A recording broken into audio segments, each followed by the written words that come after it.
한껏 다가온 여름이 짙게 깔린 이곳은 정선군 임계면입니다. 아, 공기 좋다. 정선군 임계면 용꿈마을에 나왔습니다. 아, 어제 꿈자리가 좋더니 말이죠. 예. 우리 시청자 여러분, 이게 뭔지 아시겠습니까? 요거. 예?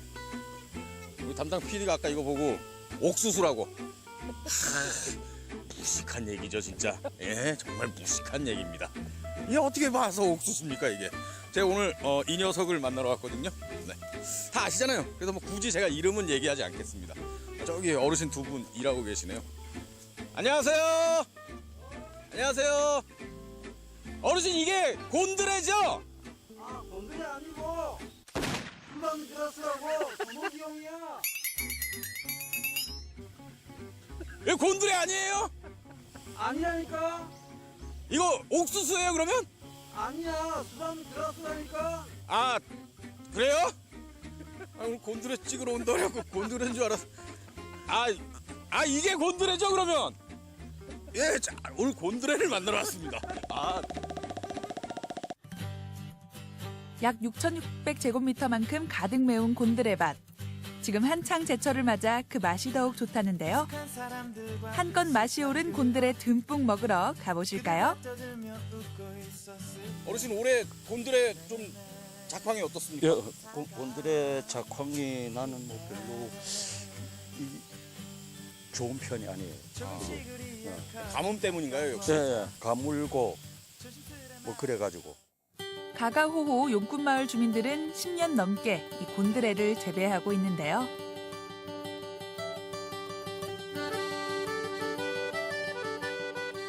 꿈이 있는 용산 1위 마을. 아. 그래서 용꿈 마을로. 꿈이 있는 용산 이리마을, 예, 용꿈마을. 예, 예, 그렇게 네. 되었습니다. 아, 그럼 어제 이장님은 꿈 잘 꾸셨습니까?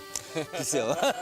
잘 껐습니다. 아, 주민들 자체가 꿈이 있습니다. 아, 꿈이 있는 마을이다. 그래서 예, 예, 용꿈마을. 예, 예. 예, 개꿈마을 그럼 좀 이상하잖아요. 그렇죠? 용꿈은 좋은 거잖아요. 그러니까요. 돼지꿈마을이나 뭐 예. 이런 거. 아, 용꿈이 더 좋죠. 예, 예. 이장님, 곤드레 어떤 곤드레가 좋은 곤드레예요? 지금 작황이 이 상태가 지금 제일 좋은 것 같네. 지금 요게. 아, 좀 색깔이 진하고. 예. 곤드레는 줄기에 이렇게 솜털이 나 있어야 싱싱하고요. 두께는 1cm, 길이는 20에서 30cm 사이가 가장 좋답니다. 잎 끝에 가시 보이시죠? 7월 중순이 되면 가시가 억세져 먹을 수 없으니 먹기 좋은 지금 이제 드셔야겠죠? 예로부터 구황작물, 식량이 흉년이 그럴 때 이제 많이 쓰는 나물이지만 그런 역할을 하던 이제 작물이기 때문에 다른 나물과 차별화가 되고, 특히 우리 정선 지역에는 이제 세계 무형문화유산에 이제 등록된 정선 아리랑의 가사로도 나오는. 정선 곤드레는 지리적 표시제에 등록돼 있는데요. 등록을 위해서는 이 상품이 얼마나 역사적으로 우수했고 유명하다는 것을 입증해야 할 만큼 까다롭습니다. 하지만 정선 곤드레의 경우에는 세계 무형문화유산으로 지정될 만큼 오랜 역사를 지닌 정선 아리랑 가사에도 나올 정도니 이미 말 다 했겠죠? 예로부터 이 지역에 이제 많이 재배가 되고 보편화됐다, 이제 그런 것들이 이제 문헌으로 입증이 되고, 또 많은 재배를 하고 있고 실질적으로 그렇게 하고 있고, 그다음에 이제 성분 분석을 했을 때 이제 비타민 쪽이 많은데 다른 지역하고 이렇게 두드러지게 차별화가 됩니다. 그래서 그래요? 예, 그래서 이제 그 지적 표시 등록을 해서 이렇게 보호를 해주고 있다, 이렇게 보시면 되겠습니다. 이곳에서는 적당한 크기의 잎을 매일매일 따 수매를 하는데요. 7월 중순까지 곤드레를 얼른 따 수매를 해야 하기 때문에 이곳 주민들은 주말도 없이 일을 하고 있습니다. 아, 그런 거 물어봤지. 말려가지고 그 곤드레밥 해가지고 양념 간장이나 아니면 그냥 이렇게 된장 같은 거 이렇게 비벼가지고 하면 진짜 기가 막히죠, 맛이. 예? 수확한 곤드레는 매일매일 이렇게 농산물 유통센터에 모이는데요. 어우! 어우! 가져온 곤드레는 그날그날 바로 삶는데요. 삶기 전까지는 영상 2도씨의 냉장 창고에 보관해 곤드레의 싱싱함을 유지합니다. 그렇게 일정한 검수 규격을 통과한 곤드레 잎만 깨끗한 물에 잘 씻어 100도씨의 온도에 자숙기에서 3분간 삶아주고요. 그러면 코끝을 자극하는 향기로운 곤드레 냄새와 함께 먹음직스러운 곤드레가 탄생합니다. 구수한 냄새 나네, 구수한 냄새. 이렇게 먹기 좋게 잘 삶은 곤드레 줄기 끝만 적당히 정리해주면 됩니다. 이런 거 잘라내면 되는 거 아닙니까?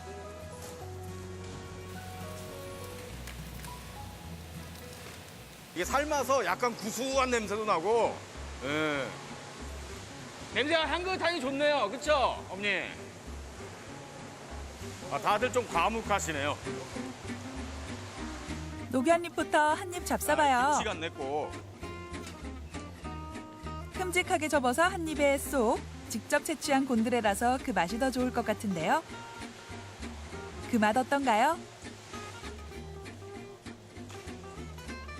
근데 이게 생 곤드레여서 별 맛은 없네요. 그냥 삶은 거여서. 다들 저를 이상하게 보시네요, 표정들이. 곤드레는 무게, 크기 등 일정한 규격대로 담아서 깔끔하게 포장합니다.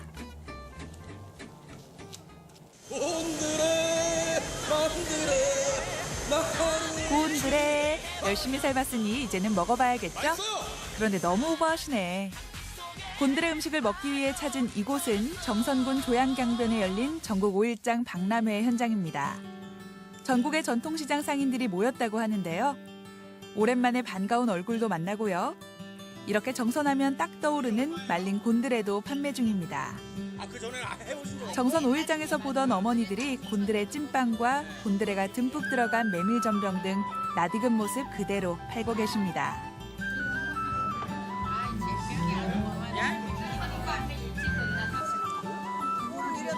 찐빵 드시고 맛이 어떤지 한마디만 해주십시오. 맛있어요. 좀 더 길게. 맛이 어떻습니까, 찐빵 맛이? 맛있어요. 임계 5일장에서 온 어머니들도 박람회 현장에서 곤드레 음식들을 선보이고 있는데요. 어제 오늘 갓 수확한 곤드레로 직접 요리를 해줍니다. 지글지글 맛있게 익어가는 곤드레 채만두, 저절로 손이 가는데요. 네네.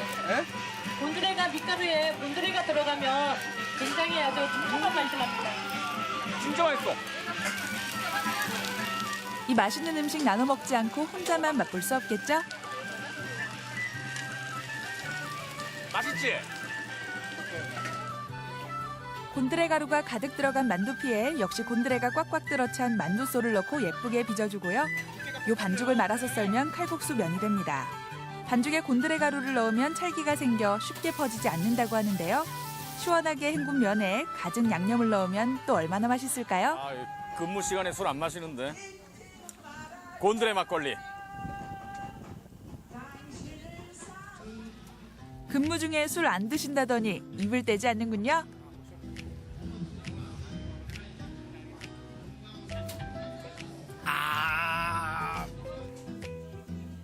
노릇노릇 잘 구워진 곤드레채 만두. 바삭바삭 맛있습니다. 이건 곤드레 물만두죠? 역시 갖은 양념에 곤드레를 그득하게 채웠습니다. 그 속을 아니까 젓가락이 먼저 가는데요.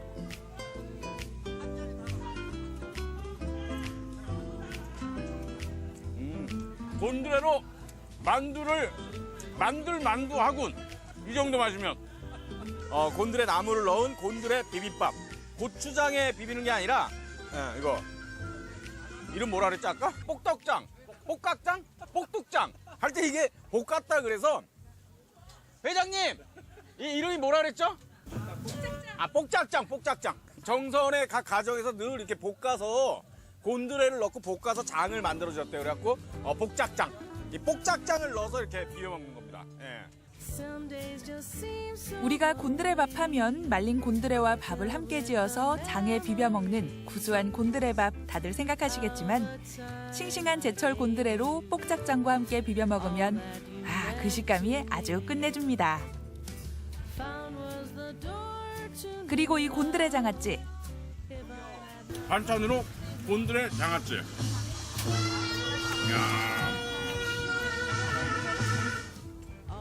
시원한 데다 새콤달콤한 것이 입맛을 자극합니다. 곤드레를 아끼지 않고 듬뿍 넣은 이름처럼 시원한 곤드레 냉칼국수도 그야말로 놓쳐서는 안 되는 별미인데요. 쫄깃쫄깃해. 여기에 마지막으로 곤드레 묵사발입니다.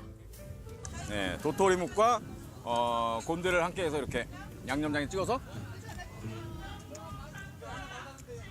근데 곤드레가 입맛을 돌아오게 하네요, 진짜. 이게 먹으면 먹을수록 배가 부른 게 아니라 더 입맛을 당기게 해요.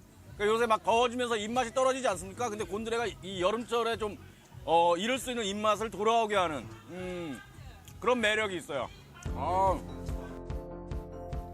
해발 600m가 넘는 고지대에서 자라 그 맛이 한층 더 부드러운 정선 임계의 곤드레. 지금 이 시기가 아니면 솜털이 살아있는 싱싱한 곤드레 맛보기 힘들다고 하니까요. 후회하지 말고 꼭 맛보시기 바랍니다. Hey baby, I think I wanna marry you.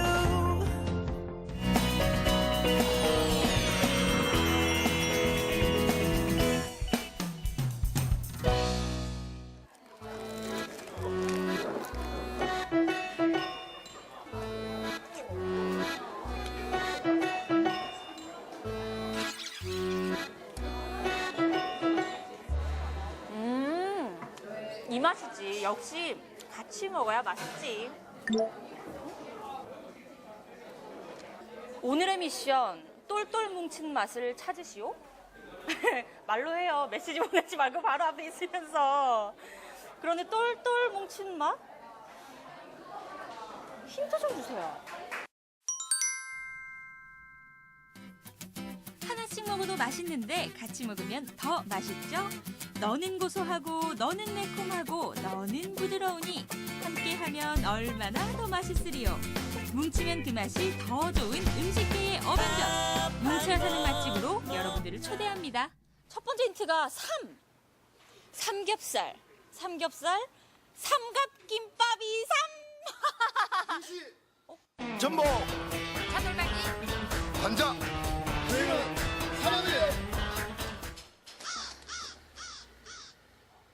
삼합이라면 홍어 삼합만 아신다고요? 전복, 차돌박이, 관자의 조합 드러나 보셨습니까? 부산에서 유일한 전복 삼합집이라서 손님이 참 많았습니다. 또 새롭고 이 전복하고 관자하고 또 저 차돌박이하고 먹으니까 또 색다른 맛이 있는데 자주 여행해야 될 것 같습니다.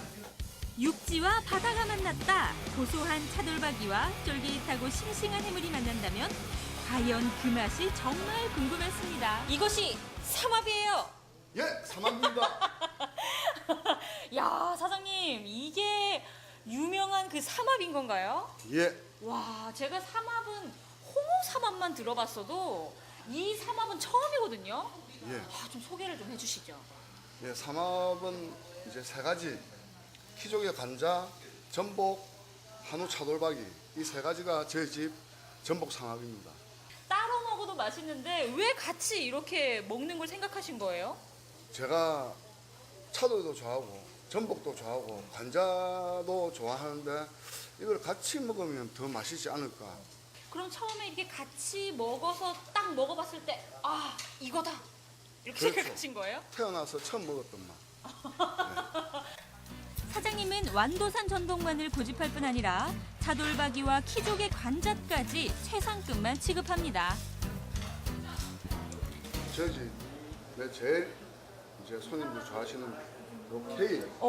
예, 케일 장아찌. 요거 딱 올리고요. 그리고 키조개 관자 위에 차돌박이의 전복까지 합체! 이게 바로 전복 삼합입니다.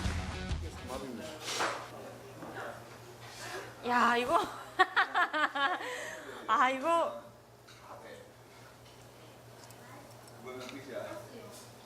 먹어보니까 이건 표현이 안 되네. 와, 이건 반칙이다. 가리비 부드럽고요. 가리비 아니면 관자. 관자 부드럽고요. 차돌박이 고소하죠. 전복 쫄깃하죠. 김치 맛있죠.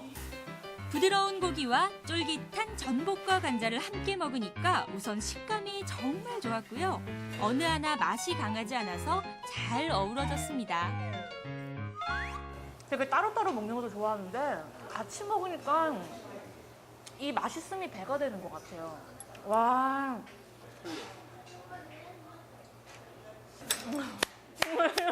맛있겠어. 똘똘 뭉친 맛집 두 번째 맛집은요. 제가 여러분들께 이번에 힌트를 하나 드릴게요. 잘 말아줘. 여러분들 방금 뭐 생각하셨어요? 김밥이라고요? 아닙니다. 두 번째 똘똘 뭉친 맛집은 바로 이겁니다. 김밥이 아닌 고기도 말아서 먹는 시대가 왔습니다. 배고픈데 언제 쌈까지 싸려고요? 이젠 한 번에 드세요. 소고기와 깻잎, 부추가 만났다. 이게 바로 고기 부추말입니다. 야, 사장님, 이제 고기도 뭉쳐야 사는 시대가 왔군요. 네. 야, 고기말이 흔히 볼 수 없는 건데 네. 설명을 좀 해주시죠. 네, 저희 집 고기가 손수 직접 이제 한우를 가져와가지고 깻잎하고 부추 이렇게 섞어서 같이 말아서 직접 저희가 이제 손수 제공해드리고 있는 고기말입니다. 야, 이 고기 빛깔부터 지금 네. 장난이 아니거든요. 네. 그리고 운동할 때 굉장히 좋은 다이어트 음식으로만 되어 있어요. 왜 그러냐면 이제 소고기 자체가 남자의 힘하고 관련되어 있는 단백질, 그리고 살찌지 않는 지방이 없는 부위, 우둔살, 그리고 부추와 깻잎. 말 하나마나 아니겠어요? 이 부추하고 깻잎, 소고기, 이건 정말 최고입니다. 조미료도 필요 없는 최고의 조화. 사장님이 운동선수로 활동할 때 만들어 먹었다는 웰빙 음식인데요. 다이어트에도 좋아서 여성분들이 특히 좋아하신다고 해요. 보기만 해도 깔끔하고 담백하죠? 지금 한번 놔드릴게요. 네. 자, 여기서 첫 번째는 먼저 소스에 찍어 드십시오. 이 집만의 특별한 땅콩 소스에 듬뿍 찍어 맛보는데요. 고소함이 입안에 가득 차더라고요. 고기는 굉장히 부드럽고 부추는 아삭아삭하고 깻잎 향이 향긋하게 나는 게 와, 이거 하나만 먹었는데도 쌈을 먹는 것 같은 그런 기분? 이번에는 장아찌와 함께 곁들여 먹었는데요. 소고기를 많이 먹다 보면 좀 느끼할 수 있잖아요. 그런데 개운하게 그 맛을 잡아주더라고요.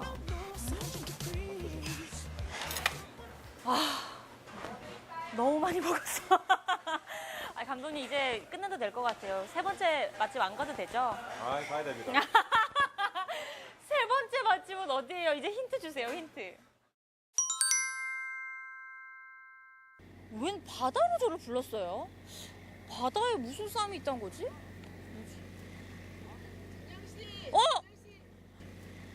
사장님, 제가 쌈밥을 찾으러 왔거든요? 근데 왜 저를 바다로 부르셨어요?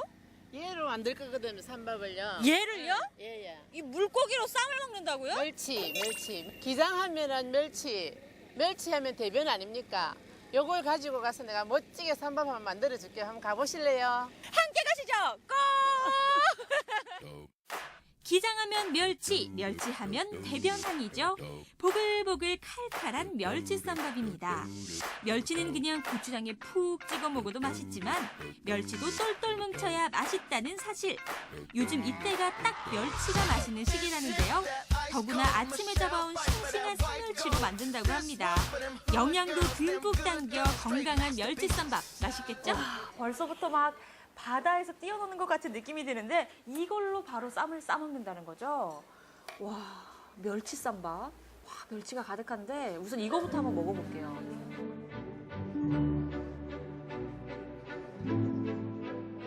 멸치가 입안에 들어가자마자 확 녹는 게 와, 정말 부드럽다. 떡볶이 향도 살짝 나면서 된장, 진한 강된장 느낌도 나면서 비벼 먹는 게 진짜 맛있다. 아이고, 아가씨. 먹을 줄 몰랐네. 쌈밥을 어떻게 이렇게 먹는데. 내가 이렇게 쓸게 한 수. 쌈을 싸주신다고요?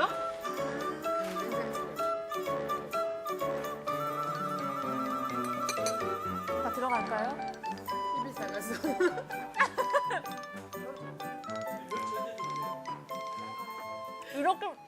이렇게 먹어야 되는구나. 사장님께 혼나고 본격적으로 쌈을 싸먹기 시작했습니다. 푸짐하죠? 오늘의 이 세 번째 미션인 쌈이었구나. 아, 이렇게 먹어야 되는 거군요. 쌈 채소도 다시마, 톳, 머위 등 다양해서 좋았고요. 칼칼한 양념 때문에 멸치의 비린 맛이 전혀 안 나서 많은 분들이 개운하게 드실 수 있을 것 같더라고요. 사장님, 오늘 마지막에 이 한쌈 하실래요로 끝을 한번 내볼까요? 한쌈? 하나, 둘, 셋. 한쌈 하실래요? 함께할 때 더 좋고 어울리는 사람이 있듯이 하나보단 함께 먹으면 더 맛있는 음식이 있습니다. 각각의 재료가 서로의 빈자리를 채워주며 최고의 궁합을 보여준 오늘의 음식들. 이것도 먹고 저것도 먹고 싶을 땐 뭉쳐야 사는 맛집을 찾아보시는 건 어떠세요?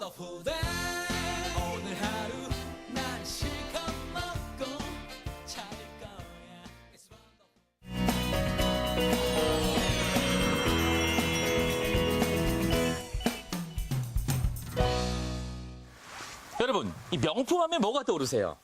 신발? 가방? 옷? 네. 하지만 제가 생각하는 명품은요, 우리 몸을 건강하게 해주는 모든 것들이 다 명품이라고 생각합니다. 우리 몸에 좋은 기운을 주는 것들은 바로 우리 땅에서 나고 자란 것들. 그래서 오늘 저는요, 우리 지역에 이 건강한 명품을 찾아서 한번 가보려고 합니다. 저와 함께 찾아가보시죠. 우리 지역의 명품을 찾아 지금 바로 출발합니다. 푸른 나무로 가득한 곳에 우리의 최기정 리포터가 떴다.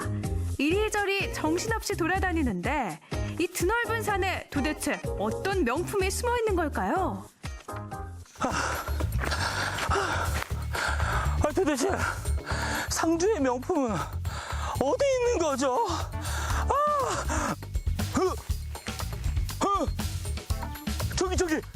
저기 있습니다. 명품 찾았다. 땅의 기운이 가득한 명품, 다 함께 외쳐볼까요? 심 맞다. 그 삼 아니야? 예? 잡초야. 잡초요? 진짜 삼은요? 이게 삼이지. 우와, 잘생겼다. 이게 진짜 삼. 이거 잡초. 뿌리. 우와, 진짜 심 맞다. 와, 여러분, 상주의 산속에서 만난 명품은요, 바로 명품 삼입니다. 저는 그렇게 찾아도 못 찾았는데 이거 어디서 캐셨어요? 저 위에. 저 위에요? 저 위에. 겨우 하나 캐셨군요. 아니야, 저 천지비까지야. 이 산에 널리고 널린 것이 산양산삼이다라는 말씀. 여기 다 삼인데 이거? 그래도 되겠네. 여기 전부 삼. 원기 회복은 물론 산양산삼의 다양한 효능들은 말하기 입 아플 정도. 산양산삼 한 뿌리면 열 건강 보조제 부럽지 않다. 와, 산뿌리 보인다. 산뿌리 보여. 조심. 어이구. 와, 이야, 이 녀석도 잘생겼네. 두 뿌리. 한 뿌리, 두 뿌리. 오, 먼저 먹는 사람이 주인이야. 삼은 먼저 먹는 사람이 주인이야. 그래요? 그러면 저거 뭐예요? 흙이고 뭐고 없습니다. 자연의 기운이여 내게로 오라. 온몸에 기운이 그냥 가득 들어가는 게 나 삼 먹었다. 아니, 먹고 나니까 이게 기운이 막 넘치는데 일반 삼하고 산양 삼하고 무슨 차이예요? 삼은 보통 인삼하고 산삼이 있는데 산양삼은 사람이 산에다 씨를 심어서 자연이 키운 삼을 산양삼이라고 하는 거야. 자연과 사람의 정성이 더해진 보물 같은 산양산삼. 이곳에 오면 직접 보고 구매할 수 있으니 믿을 수 있고, 당일 캔 산양산삼이니 자동으로 따라오는 신선함. 이러니 사람들이 바나나 안 바나나. 면역력엔 최고야. 그런데 여기서 끝나면 섭해. 보약보다 좋은 명약이 우리를 기다리고 있나니 바로 호랑이 기운 솟아나게 한다는 산삼주 되시겠다. 그냥 먹어도 우리 몸에 좋은 기운을 주는 산삼인데 당금주로 만드는 이유가 있나요? 네, 우리가 산삼을 그냥 먹었을 때는 좋은 성분 중에 일부는 우리 소화를 못 시키는 성분이 있답니다. 네, 그래서 술을 담으면 술의 알코올 성분이 그 산삼의 귀한 성분을 녹여내서 그거를 이제 술로 마셨을 때 우리가 뭐 좋은 효과를 볼 수 있다고 합니다. 빛깔도 곱고 산삼에 좋은 성분도 가득한 산삼주. 온몸이 후끈후끈.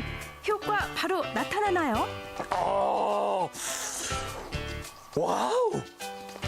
근데 그냥 조금 입만 댔을 뿐인데 산삼의 향긋한 향 그리고 온몸에 이거 머리부터 발끝까지 그냥 기운이 그냥 가득 솟습니다. 아버님!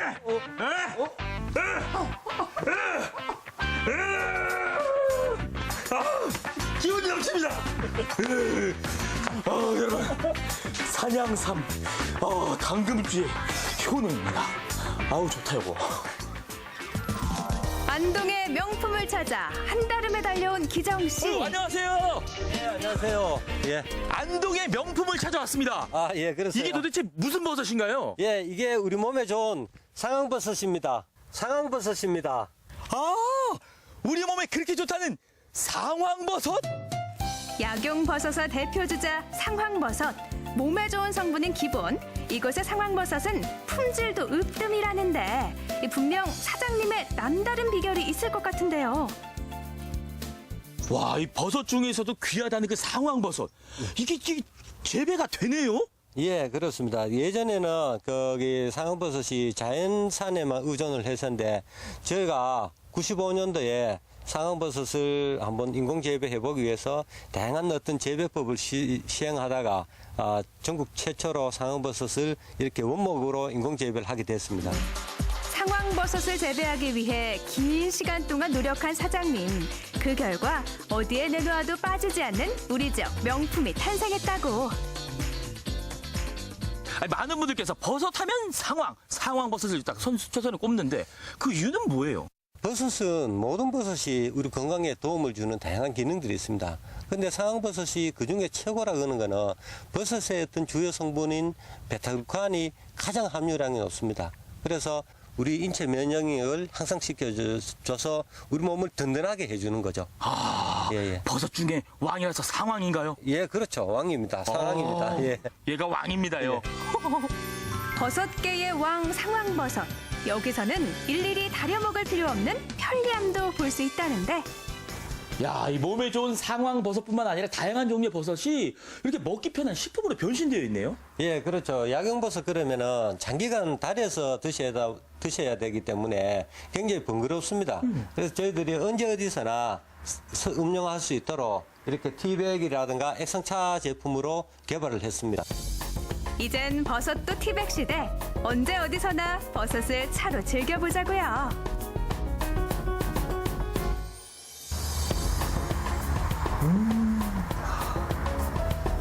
은은한 향이 입안을 감싸고 몸에 좋은 버섯을 간편하게 마실 수 있다. 여러분, 이 상황버섯의 은은한 향과 함께 좋은 기운이 제 몸속에 가득 퍼지는 것 같습니다. 이렇게 간편한 방법이 있었네요. 이렇게 간단하게 우리 지역의 이 명품 특산물을 이렇게 마실 수가 있습니다. 여러분 목도 축이고 건강도 챙기고 이거 간편하게 일석이조입니다. 건강 찾았네. 건강 찾았어. 우리 지역의 명품을 찾아서 여러분 오늘 어떠셨나요? 무조건 비싸야만 명품이다. 아니죠. 내 몸과 가족의 건강을 지키는 것 이게 바로 명품 아닐까요? 여러분도 올여름 우리 지역의 명품 드시고 건강하게 올여름 보내세요.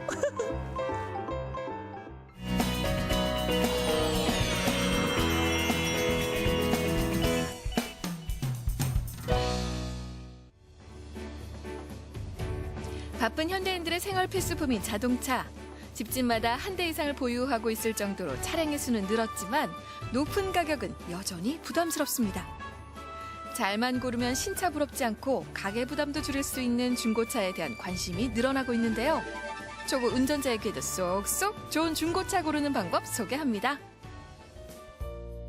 신차 시장만큼이나 거대하고 활발한 시장을 이루고 있는 중고차 시장. 하지만 중고차 구입으로 피해를 입었다는 사례가 적지 않고요. 법적으로 신차 시장만큼 안정장치가 잘 되어 있지 않아서 불안한 소비자들이 많습니다.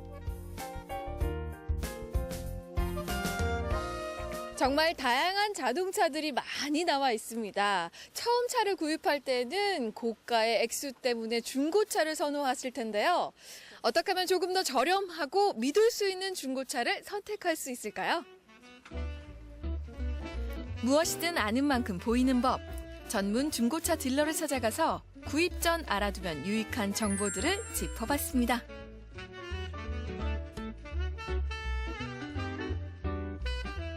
새 차보다는 현저하게 줄어든 차값. 네네네. 이 가장 큰 매력으로 다가오는데 네네.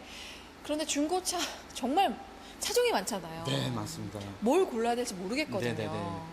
물론 차를 사는 데 있어서 가장 좌지우지하는 것이 바로 개인의 취향이거든요. 근데 취향만 보고 차량을 구입했다가는 낭패 보는 일이 많거든요. 그래서 제가 중고차를 하시려고 하시는 분들께 가장 먼저 추천을 드리고 싶은 것은 내가 왜 이 차를 사야 하는지, 이 차를 어떤 목적으로 사용할 것인지를 먼저 판단하시는 것이 중고차 구입의 첫 번째 첫걸음이라고 할 수 있겠습니다. 네.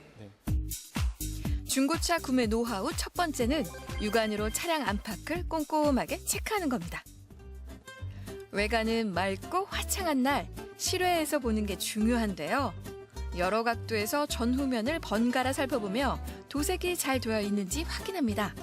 또한 각종 편의 장치들도 직접 작동해 봐야 합니다.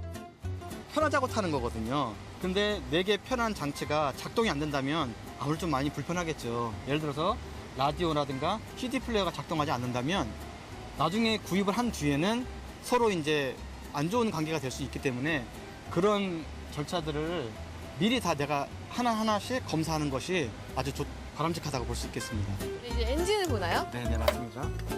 먼저 차량의 보닛을 열고 안쪽에 있는 실리콘 실링 부분을 확인해야 합니다. 실리콘을 손톱으로 눌렀을 때 자국이 남거나 실리콘이 터진다면 사고로 인해 보닛이 교체되었을 가능성이 높습니다.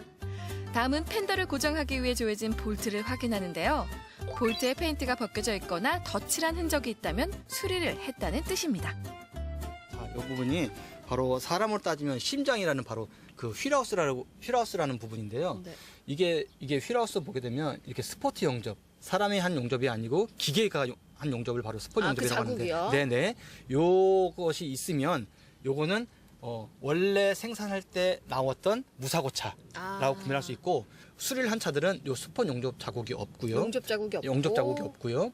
요 실링이 똑똑똑 소리가 나면서 벗겨지기까지 합니다. 네, 요걸 바로 이제 육안으로 구별할 수 있는 방법이라고 할 수 있겠습니다. 침수 이력은 어떻게 할 수 있을까요? 사고 차량은 확인할 수 있지만 침수 차량도 육안으로 확인이 좀 필요하잖아요. 아, 그렇죠. 네. 뭐 그래서- 트렁크에서도 확인할 수가 있나요? 트렁크에서는 트렁크를 열게 되면 이 캡을 벗긴 후에요. 이런 부분들, 지금 현재 이 차량은 침수차가 아니기 때문에 네. 구별드릴 수는 없지만 이런 부분들에 네. 녹이 슬어 있습니다. 그러니까 쉽게 얘기하면 부식이 일어났다는 거죠. 예, 부식이 일어나서 육안으로 확인할 수 있겠습니다. 안전벨트 부분은 차량이 침수되었을 때 흙탕물이 스며들기 쉬운 곳입니다. 안전벨트를 끝까지 당겨서 얼룩이나 가루가 없는지 확인해야 하고요. 시트 구석이나 좌석 레일 등 차량 깊숙한 부분에 녹슨 흔적이 없는지 살펴봐야 합니다. 시가잭은 면봉이나 휴지를 이용해서 안쪽을 훑어보고요. 문 안쪽에 고무 접합부를 벗겨서 이물질과 악취를 확인합니다. 침수차들은요, 반드시 에어컨이나 히터를 작동했을 때에 악취가 나오게 되어 있습니다. 굉장한 오물 냄새가 나올 수 있게 되어 있어요. 방향제나 혹은 항균 필터를 갈아도 그렇죠. 나오게 되어 있습니다. 그래서 이 적당한 크기로 세기로 트는 것이 아니라 항상 최강으로 틀었을 때에 그 악취라든가 각종, 심지어는 물방울이 분무기처럼 뿌리는 것이 나올 수가 있어요. 툭 튀어나올 수가 있어요. 그렇기 때문에 항상 에어컨이나 히터를 틀어보시는 것이 바람직하다고 할 수 있겠고요. 어떤 차에 내가 시승을 했는데 방향제 냄새가 유독 심하게 나고 막 코를 찌를 정도로 독하게 난다라고 하면 어떤 것을 냄새를 가리기 위해서, 커버하기 위해서 방향제를 강하게 놓는 거거든요. 그러면 이 차를 침수차로 좀 의심을 해볼 필요가 있다고 생각합니다. 차 상태를 살펴봤다면 계약서도 따져봐야겠죠. 중고차를 살 때는 판매업자가 소비자에게 중고차 성능 상태 점검 기록부를 의무적으로 주게 되어 있습니다. 차량의 사고, 침수 유무와 엔진 상태 등을 파악할 수 있기 때문에 꼼꼼하게 읽어야 하고요. 기록부가 120 이내에 발급한 것인지도 확인해 봐야 합니다. 번째로는 이 성능 기록 반드시 있어야 됩니다. 이 성능 기록부가 없는 계약은 무효라고 할 수 있겠습니다. 그리고 성능 기록부를 확인할 때에는 반드시 내가 들고 일치하는지, 사고 내역과 그 교환된 부분이 일치하는지 반드시 확인하셔야 되고요. 약간 딜러가 이상하게 행동을 한다 등록을 이렇게 접는다던가 그냥 사인만 무조건 하라고 하면, 사인을 강요하면 다시 한번 재고해 볼 필요가 있다, 이렇게 말씀드리고 싶습니다.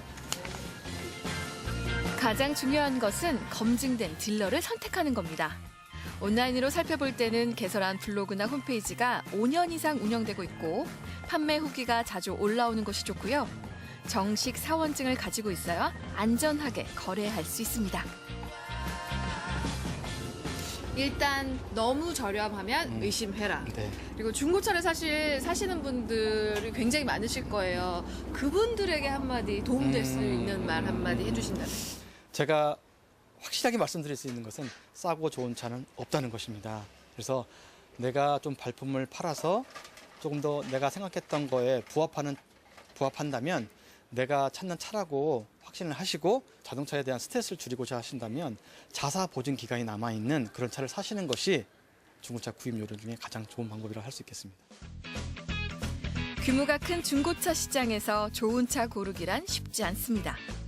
조금만 공부하면 알 수 있는 구매 요령 꼭 기억해 두었다가 합리적인 가격으로 중고차 구매하시길 바랍니다.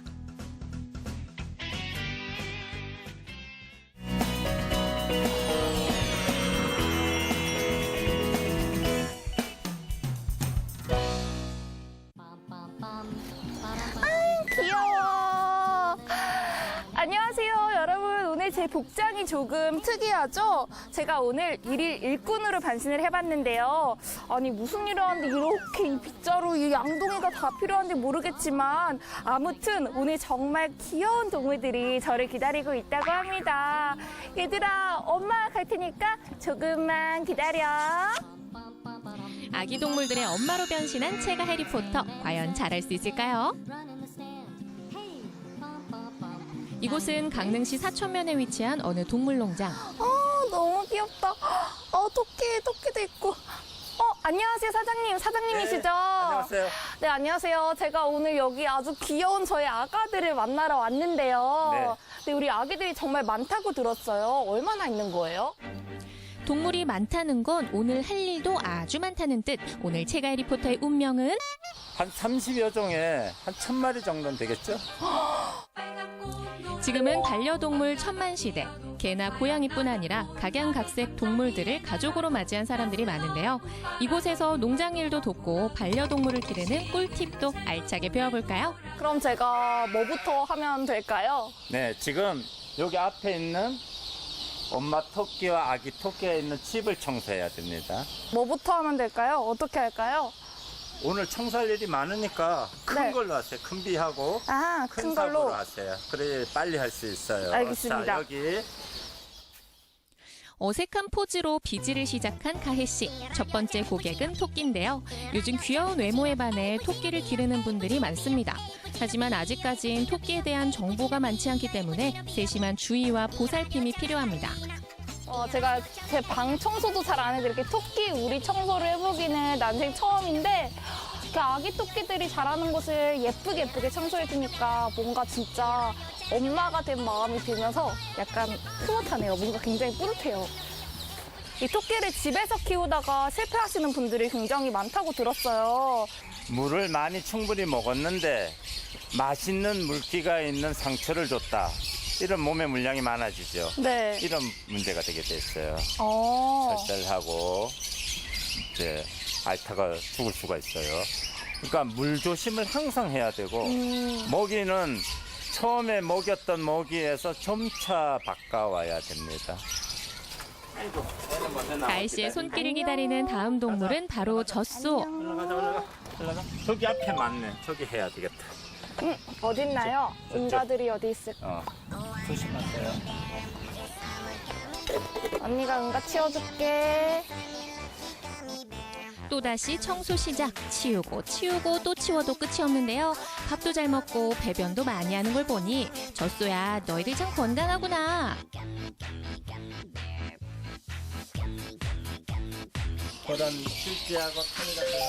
다음으로 찾아온 곳은 다람쥐 사육장. 다람쥐들아, 엄마가 청소해 줄게. 우리를 청결하게 유지해주는 건 반려동물 건강의 첫걸음이겠죠.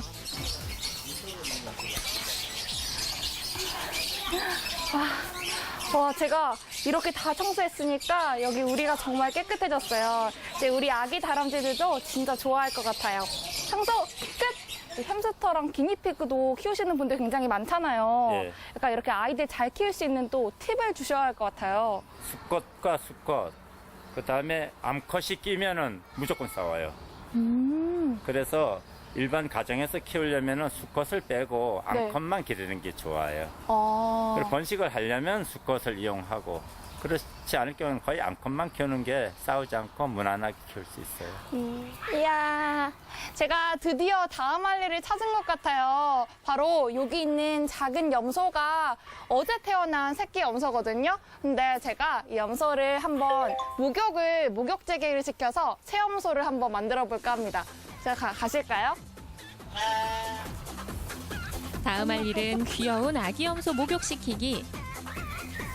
이제 가자. 애기 목욕시키고 올게. 가장. 사실 반려동물을 너무 자주 목욕시키는 건 좋지 않습니다. 배변이 묻어 청결하지 못할 때 물로 살짝 닦아주면 오케이. 조심조심 솔질을 하며 목욕을 시키는 채가이 리포터. 아유 시원하겠다.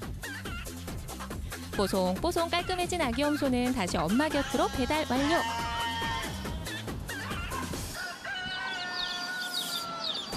이번에 만난 동물은 앙증맞은 병아리들. 이 병아리들 너무 귀엽네요. 네. 근데 제가 어렸을 적에요. 병아리를 사왔다가 학교 앞에서 며칠 앓다가 죽어버려가지고 제가 며칠 동안 병아리처럼 시름시름 앓았던 그런 기억이 있어요. 그런데 아이들이 요즘도 병아리 많이 사오잖아요. 그럼 부모 입장에서 어떻게 해야 좀 건강하게 오래오래 잘 키울 수 있을까요? 네. 병아리는 보온이 가장 중요해요.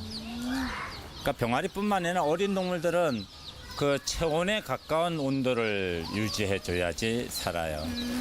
근데 집의 온도가 뭐 18도, 25도 방 안의 온도 이렇잖아요. 그럼 이 병아리는 저체온에 걸려서 못 살아요. 온도가 가장 중요해요. 응가도 2번이나 치우고 이제 아기 응가도 닦아주고 이제는 제가 뭘 하면 될까요, 사장님? 이제 무엇도 두렵지 않습니다. 그래요? 그러면 동물 먹이 주는 거, 물 주는 거 해보죠. 이곳은 토실토실 아기 돼지 우리. 고대 이집트 왕실에서도 애완 돼지를 키웠다는 기록이 있을 만큼 돼지는 아주 오래전부터 우리 곁에서 함께 살아온 동물입니다. 어머, 얘네 힘이 장난이 아니에요. 어머, 막 먹이통 물고 난리가 났어. 와, 진짜. 근데 애완돼지면 집에서 키우잖아요. 그럼 이제 좀 똥오줌 같은 거를 배변 습관을 길러야 할 텐데 이런 것들도 돼지를 훈련시킬 수가 있나요? 그럼요. 돼지 우리가 지저분하다 이런 거는 잘못된 상식이에요. 돼지는 항상 화장실이 있어요. 아, 정말요? 네, 항상 정해진 화장실에서만 변을 보죠. 그러고 보니까 지금 제가 본 우리 중에 돼지 우리가 제일 깨끗해요, 진짜. 아니, 응가들이 하나도 없어요. 아직도 할 일은 태산. 동물들에게 쾌적한 보금자리를 만들어주기 위해 요리조리 쓸고 닦고 먹이도 주고 정성으로 동물들을 돌보는 채가이 리포터. 드디어 오늘의 미션 끝. 가희 씨 수고했어요. 네, 제가 오늘 태어나서 처음으로 이렇게 귀여운 아기 동물들의 일일 엄마가 되어보았는데요. 엄마인지 청소부인지 살짝 헷갈리긴 했지만 그래도 어쨌든 이렇게 신기한 체험을 해서 너무너무 재밌고 또 뜻깊었습니다. 네, 사장님께 여쭤보고 싶은 게 있는데요. 이렇게 애완동물들을 집에서 키우고 싶은 분들이 많을 것 같아요. 그런 분들에게 좀 동물을 키울 때 주의할 점이라든지 아니면 좀 해주고 싶은 말씀 있으신가요? 지금 반려동물이잖아요. 거의 사람, 아기를 하나 키운다 생각하고 키워야 돼요. 그 정도, 지금도 청소를 해보시고 관리를 해보셨잖아요. 힘들어요. 그 힘든다는 거를 아이들이 키운다면 아이들은 충분히 알려주고 이제 동물을 키우기 시작을 해야 돼요. 반려동물을 키우는 건 한 생명을 책임지는 것. 그만큼 막중한 책임감이 따르는 일인데요. 귀여운 외모만 보고 결정할 게 아니라 과연 반려동물을 들일 준비가 됐는지 먼저 확인해보고 신중하게 결정해야겠죠.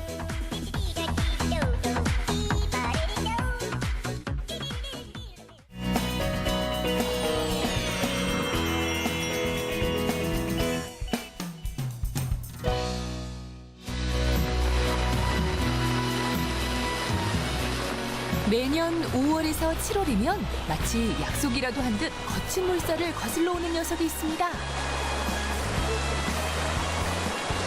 볼이 필 무렵 맛과 영양 가득 채우고 찾아온다는 바다 손님 숭어.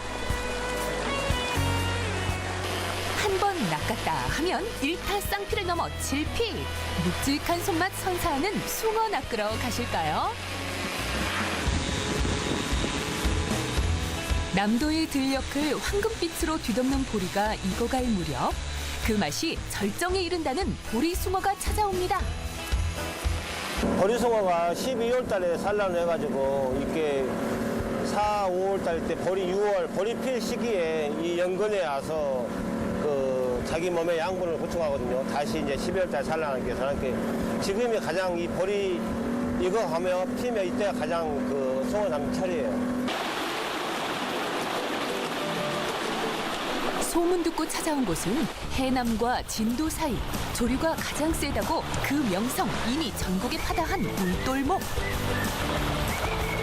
이맘때가 되면 울돌목에서 진풍경이 펼쳐지는데요.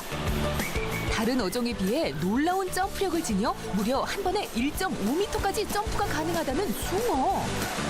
거센 물살 탓에 높이뛰기 수준이 금메달급. 여기가 남해에서 서남해에서 서해로 올라가는 길목이죠. 말 그대로 울돌목이죠. 해남과 진도를 잇는 진도대교 아래 유리병의 목처럼 갑자기 좁아지는 길목. 울돌목은 간조와 만조 때 바닷물이 일시에 지나가 조류가 거세기로 유명한데요. 회오리 치는 물살을 이용해 이순신 장군이 13척의 배로 대승을 거두었다는 명량해전의 배경이기도 합니다. 이곳 울돌목을 빠져나가려면 가장 좁은 폭이 한 330m 정도 되거든요. 근데 그 서해 많은 벌들이 한꺼번에 못 빠지니까 물이 돌면서 빠지겠죠. 암초에 부딪혀서 오는 소리가 20리까지 들렸다. 그래서 이곳을 울돌목이라고 하고 한자로 표현했을 때 울명자 다리랑자를 썼고요. 남해에서 들어온 바닷물이 명량을 지나며 엄청난 속도로 대변신. 바다 오는 소리와 같다는데요. 들어보실래요?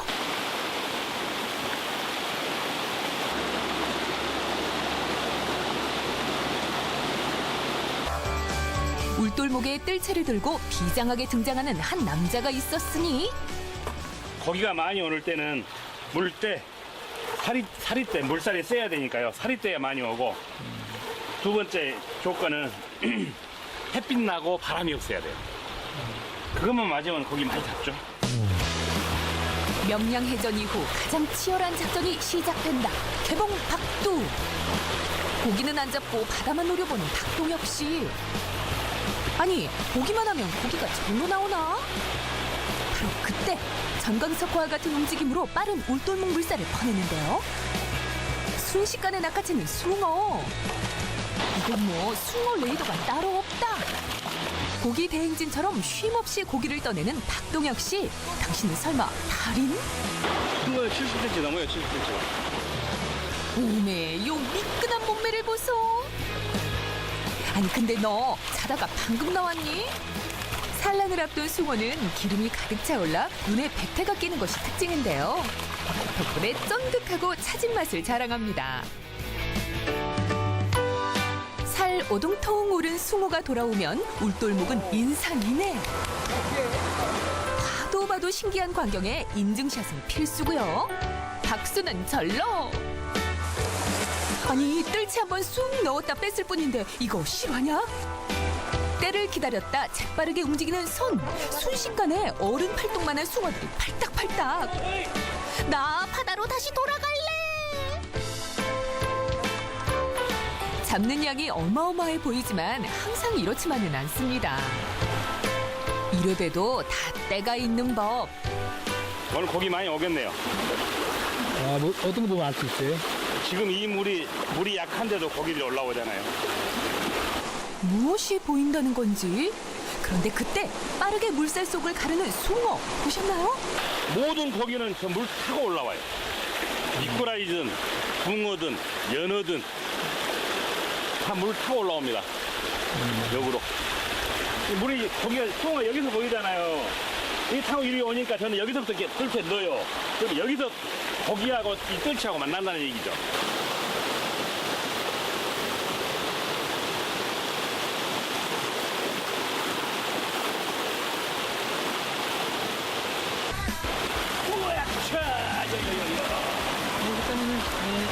물살 세기로 명성이 자자한 울돌목을 거스르는 1인자. 아유, 순간이시네, 그냥. 숭어의 힘이 정말 장난 아니죠? 자연을 거스르지 않는 자에게 복이 온다고 했던가요? 미끼 하나 없이도 뜰채만 넣었다 하면 월척입니다. 이 정도면 그냥 건져내는 수준 아닌가요? 엄청 많이. 시커멓게. 우와, 이게 그 바로 말로만 듣던 물반, 숭어반? 눈으로 보고도 믿기지가 않습니다. 요 숭어잡이는 힘 조절도 중요하지만 물살이 나아가는 같은 방향으로 뜰채를 휘두르는 것이 특급 노하우. 이렇게 하루 2-3시간 동안 힘센 숭어와 씨름을 하다 보면 몸이 성할 날이 없지만 요 손맛은 포기할 수 없다나 뭐라나. 딱 하면 손맛이 어때요? 손맛이요? 기가 막히죠.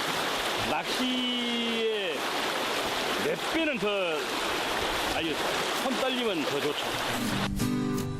울돌목 물살을 한 번 떴을 뿐인데 연신 올라오는 숭어. 날씨와 물때만 맞으면 1시간에 100마리는 기본입니다. 순식간에 커다란 통을 가득 메운 울돌목의 보물. 정말 어마어마하죠? 이게 다 뜰채로 잡았다니 믿어지시나요?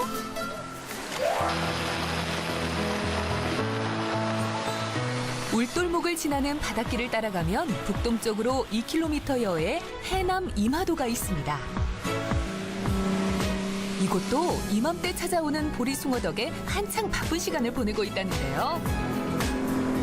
대부분 숭어는 이제 추울 때 남쪽 같은 데다가 지금에는 이제 이 연안에 붙어가지고 그 몸에 양분을 뻘을 먹고 몸에 양분을 붙여가기 때문에 대부분 이 5분, 10분 내에 거리에 다 있어요.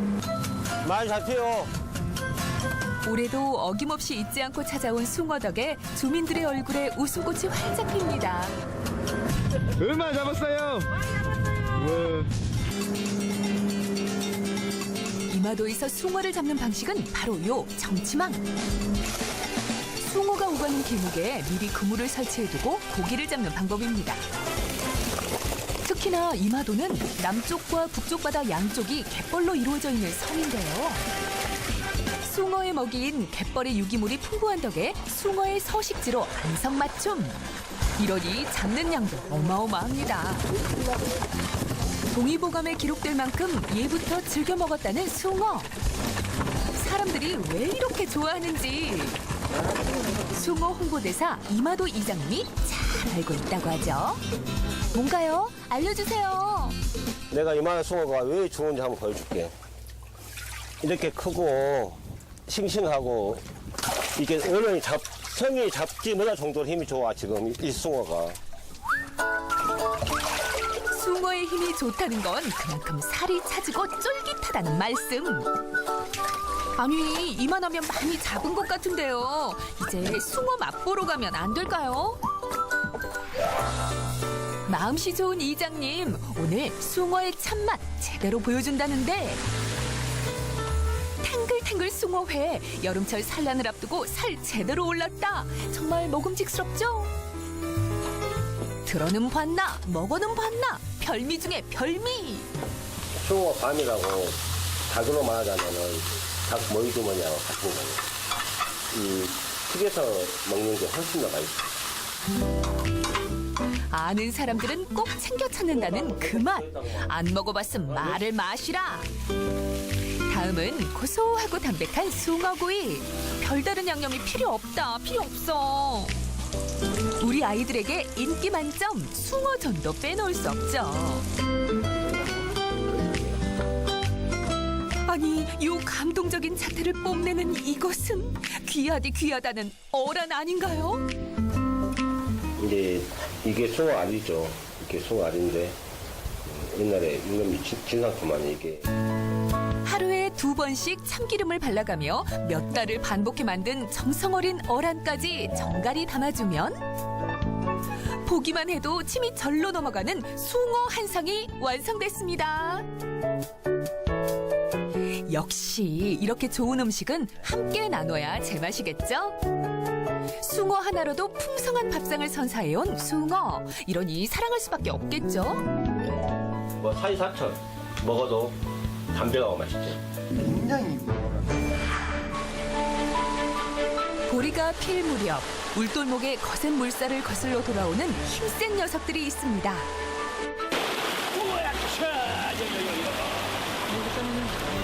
예부터 그 맛이 빼어나 이름마저도 수어라고도 불렸던 숭어.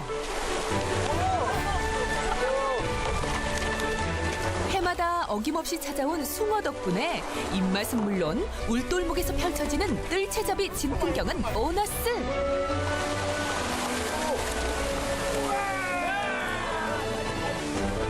맛이면 맛, 영양이면 영양, 그 어느 것 하나 빠지지 않는 그야말로 바다의 보물이 따로 없는데요. 살을 오동통 찌우고 우리 곁을 찾아온 숭어.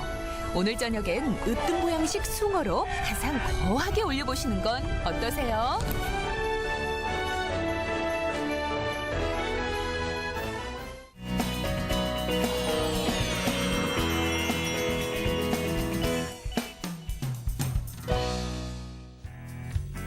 광주광역시 서구 쌍촌동에 위치한 상무이동 주민센터.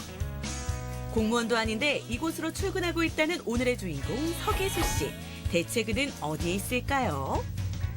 저기요, 서기수 씨를 찾고 있습니다. 예, 문장 챙기고 그다음에 또 전등도 챙기고, 예, 그것도 챙기고 도라이바, 예, 저 숫돌도 챙기시고. 대체 어딜 가길래 이렇게 연장을 챙기고 무장까지 하는 걸까요? 기수 씨의 정체가 더욱 궁금해지는데요. 일명 상무이동 맥가이버라고 불리면서 이웃들에게 없어선 안 될 존재로 통하는 서기수 씨를 소개합니다.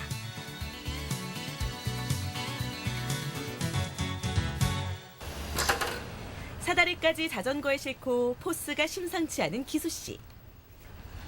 맥가이버인 줄은 알겠는데 어딜 이렇게 서둘러 가시는 거예요? 독거 어르신네들이 혼자 사시는 게 불편하셔서 거기 좀 전등 갈로 가는데 따라오시면 알아요. 따라오시면. 할머니! 기수 씨 할머님 댁이라도 되는 걸까요? 현관문 번호도 척척 누르네요. 독거 어르신 세대들이 좀 많다 보니까 이렇게 중증 환자처럼 그런 어르신네들은 번호를 저희들이 다 외우고 있습니다. 이거 이제 가르쳐 주시라고 해서. 왜냐면 저 어르신이 문을, 톡톡 눈을 뚫으면 여기까지 나오는 시간이 10분 더 걸려버려요. 그래서 저희들이 번호를 좀 일러주십시오. 도와드리는 역할을 하기 때문에 일러주십시오 해서 다 알게 됩니다. 예, 잘 계셨어요? 어째 아침 식사는? 이제 잡수시려고? 기수 씨가 방문한 첫 번째 집은 자리에서 일어날 수 없어 텔레비전 불빛 하나에 의지해 살아가는 김금래 할머니 댁인데요. 할머니의 마음을 읽고 누워서라도 불을 켜고 끌 수 있도록 전등 리모컨을 설치하는 기수 씨. 그런데 이웃을 위해 남은 생을 살겠다고 다짐한 그의 길이 결코 호락호락하지만은 않았습니다. 사실 건설 현장에 하루 일당에 25만 원 벌다가 갑자기 일한다고 하면 다 주위에서 미쳤다고 했어요. 모아둔 자신의 사비를 털어 제2의 인생 봉사의 길을 걸어가려 했기 때문입니다. 네, 안 보이죠? 근데 내가 별도로 한 명이 눈이 안 보이신다고 해서 여기다 하얗게 페인트를 칠하고 왔어. 이 하얀 것만 누르면 불이 켜지고 하는 거예요. 예, 하얀 것만 눌러보세요. 예, 눌러보세요. 어때요, 불이? 와. 좋아요, 안 좋아요? 좋아요. 좋지요? 이제 할머니 누워서도 불을 켤 수도 있고, 끌 수도 있고. 예, 맥가이버를 하게 된 동기는요, 사실 방문 상담을 하다 보니까 이렇게 누워 계신 분들이 계시다는 거예요. 그래서 낮에 들어오니까 불이 켜져 있어요. 그래서 할머니가 누워만 계시니까 불을 못 끄는구나. 그 되게 그 스위치가 되게 문간방에 있잖아요. 그래서 저희들 착안을 했어요. 맥가이버 기수 씨의 손을 거치면 안 될 게 없어 보이는데요. 기수 씨의 원래 직업은 무엇이었을까요? 한 20여 년 동안 건설 현장 일을 좀 많이 했습니다. 거기 하다 보니까 목수도 할 줄 알죠. 또 뭐 철근도 할 줄 알죠. 설비도 할 줄 알죠. 그러다 보니까 전문적인 기술은 자격증은 없지만 조금씩 하다 보니까 이렇게 좋은 재능을 가지고 이렇게 해드리다 보니까 너무나 기뻐해서 저도 좋습니다. 서둘러 다음 장소로 이동하는 기수 씨. 하루에 몇 분 정도 하세요? 하루에 보통 제가 시간이 많을 때는 서너 집 하고요. 또 행사 있고 그러면 또 못 할 때도 많이 있어요. 눈코 뗄 새 없이 바쁜데요. 아니 그런데 이게 누굽니까? 같이 봉사하고 있는 동료를 여기서 만났네요. 할머니! 맥가이버 왔습니다! 맥가이버 방문 소식에 한껏 기대감이 부풀어 있는 이다남 어르신. 문이 고장나 불편함이 크다는 소식을 듣고 기수 씨 출동. 위에 맞추시고. 대부분의 독거 어르신들은 수리비에 적지 않은 돈이 나가기 때문에 고칠 엄두도 못 내는 상황인데요. 손가락 하나로 그냥 왔다 갔다 잘 됩니다요. 기름칠할 때. 그래서 제가 하면서 궁금증이 있어서 물어보면 자재비도 선수 자기 사비로 한다는 얘기를 듣고 감동을 많이 받고 있습니다. 참 부지런하시고 성실하시고 동네 어려운 이웃을 보면 나이를 때려치고 그냥 하루아침에 가갖고 빨리 이걸 처리하신 분이에요. 자신이 가지고 있는 재능을 이웃에게 기부하며 사랑을 전하는 기수 씨. 거동이 불편한 어르신들에게 전등 리모컨은 밖에서 활동하는 어르신들의 지팡이에 버금갈 정도로 소중한 선물이 됐는데요. 기수 씨는 오히려 도울 수 있는 이웃이 있어 감사하다고 말합니다. 고맙습니다. 제가 고맙습니다. 네, 한진 씨. 예. 감사합니다. 정말 이렇게 저희 어머니다 생각하시고 저희 할머니다 생각하시고 이렇게 몸이 불편하시면은 내 마음을 어떻게 도와드릴 것이 드리면 좋을 것인가 그게 정말 궁금해가지고 물어봐가지고 필요한 거. 그래서 나중에는 내가 할 수 있는 재능이 뭔가 터득을 해가지고 가정에 필요한 것을 조금씩이라도 하나씩 고쳐드리면 좋을 것 같아서 그게 고쳐드리다 보니까 할머니가 엄청 좋아지는 모습에 내 마음이 너무 기뻐서 계속 더 힘이 납니다. 천천히. 꺼지죠? 다시 또 한번 눌러봐. 아이고 좋습니다. 좋으시지? 예. 지금까지 기수 씨가 도움을 준 이웃만 40여 집. 지난달 불을 켜고 끄는 게 힘들어 전동 리모컨을 설치해드렸던 한 주민을 우연히 길에서 만났습니다. 누워서도 끄고 켜고 하니까 좋죠? 너무 좋죠. 저희들은 이렇게 손으로 못 하잖아요. 예, 그러시죠. 근데 예. 개인 부담 들여서 하기는 너무 많고 예. 또 어디서 하는지도 모르고 그런데 이렇게 맥가이버님이 정말로 이렇게 좋은 일 하셔서 복 받으실 거예요. 감사합니다. 너무 짱이고요. 감사합니다. 정말로. 예. 늘 건강하세요. 네. 예. 수고하세요. 고생하세요. 예. 네, 안녕히 가세요. 언제든 달려갈 준비가 돼 있는 상무이동의 맥가이버 기수 씨. 요즘에 저희 집사람이 아침 7시 반만 되면요. 왜 지각하냐고. 빨리 출근 안 하고 지금 뭐 하고 있냐고. 봉사하려면 빨리 가야죠. 요즘은 해가 일찍 뜨잖아요. 그러니까 아침 7시 반만 되면 지각한다고 빨리 쫓아내고 있고요. 저녁 7시 안에 오면 혼나요. 봉사 왜 일찍 끝나고 오냐고. 그렇게 어려운 세대들이 상무 이동이 한 2,000세대가 산다는데 왜 일찍 오냐고. 많이 도와드리고 와야지. 라고 지금 늦게 일찍 오면 혼납니다. 기수 씨는 지난 3월 기술을 가진 평범한 사람들을 모아 쌍쌍일촌 맥가이버라는 순수한 민간 봉사단체를 결성했는데요. 쌍쌍일촌은 바로 이웃이 이웃을 돕는다는 아름다운 나눔의 의미를 가지고 있습니다. 우리 동만 이렇게 아름답게 만들 것이 아니라 우리 전체적으로 지역의 모든 분들에게 아름답게 만들어서 다 같이 행복하고 다 같이 어려움이 없도록 머리에만 들은 것보다 내가 모든 봉사라는 그래요. 행동이 중요하거든요. 사실적으로 행동이 중요한데 행동함으로써 지역을 아름답게 만드는 것. 내가 작은 일부터 가장 낮은데 어려운 일부터 가장 낮게 시작해서 지금 해 나가려고 하는 목표를 갖고 있습니다. 자신의 욕심을 내려두고 이웃에게 빛이 돼주는 그가 있어 상무이동 이웃들은 오늘도 활짝 웃습니다.